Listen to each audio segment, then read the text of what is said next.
Some say the Vikings are a fluke. Let's talk about it.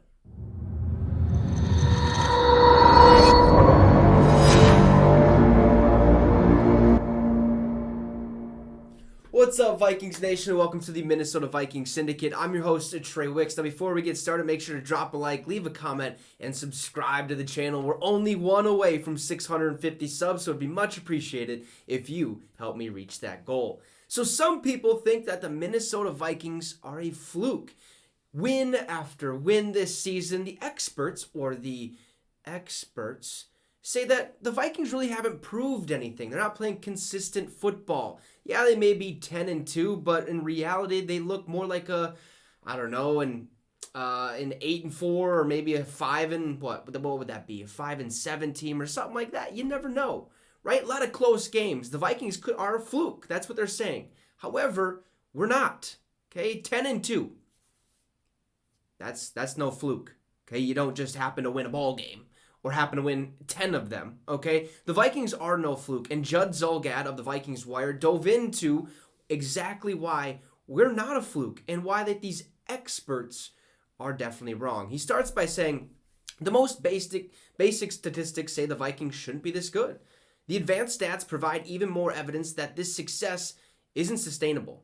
The majority of national experts have declared that what we are seeing is more fluke than fact. And yet, 13 weeks into the season, the Vikings are sitting at 10-2 with their past 9 victories coming by 1 score. Their 10 wins are second most in the NFL to Philadelphia's 11, and the Vikings have a chance to lock up the NFC North on Sunday in Detroit. Now, their victories often might be ugly and their losses brutal. Okay, Philadelphia, Dallas, yeesh. But at some point, you can't just dismiss 10 wins as all being luck. Okay, you can't. Not when Kirk Cousins and his teammates continue to make key plays when it counts the most. One of the narratives surrounding the 2021 Vikings was that if they had been more successful in one-score games, they could have been a good team. Instead, okay, Mike Zimmer's team went 6-8 in one-score games and 3-4 in games decided by a field goal or less. And Zimmer and general manager Rick Spielman were fired after an 8-9 finish and back-to-back playoff misses, okay? The 14 one-score games was an NFL record. The attempt to put a positive spin on last season was nonsense. Those one-score games weren't magically lost through bad luck. They were lost through lack of execution and getting key plays at key moments. One of those instances, came against the Buffalo Bills. Okay, cornerback Patrick Peterson knew from his film study that Josh Allen was about to throw an in-breaking route to Gabe Davis on the game-ending interception. Now that's why trying to dismiss the Vikings' current success also is nonsense. You don't win 9 games by 1 score through pure luck, okay? 1 or 2 wins that way, maybe. Luck played a big role. But 9? Come on, okay? Come on, man, like Randy Moss always used to say, or still does. That's selling what first-year coach Kevin O'Connell has been able to do with a roster that isn't much different from a year ago. What is different is the belief this team has, I guess, led by Kevin O'Connell, seems to have in itself and the attention to detail that was often missing last season.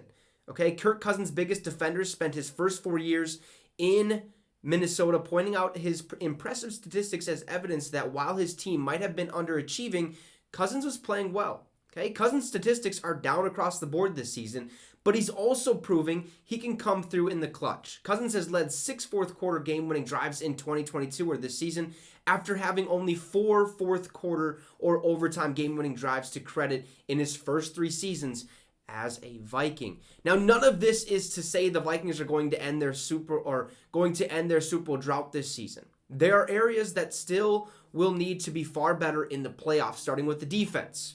All right? This also isn't a formula you probably want to ride into next season. But dismissing these Vikings as pretenders or frauds is selling them short. They have found a way to get double-digit victories for the first time since 2019 and are almost certain to win the division for the first time since 2017. Look, the experts can say we're flukes or we're frauds or whatever the case may be, but 10-2 tells me this is a very, very good football team. We are no flukes. We are here. We mean business. Okay, let's clinch the North this Sunday against Detroit because that would just be the icing on the cake. Anyways, make sure to drop a like, leave a comment, and subscribe to the channel. One away. We need one person to hit that subscribe. It'd be much appreciated. Have a great rest of your day, folks, and SKOL Vikes.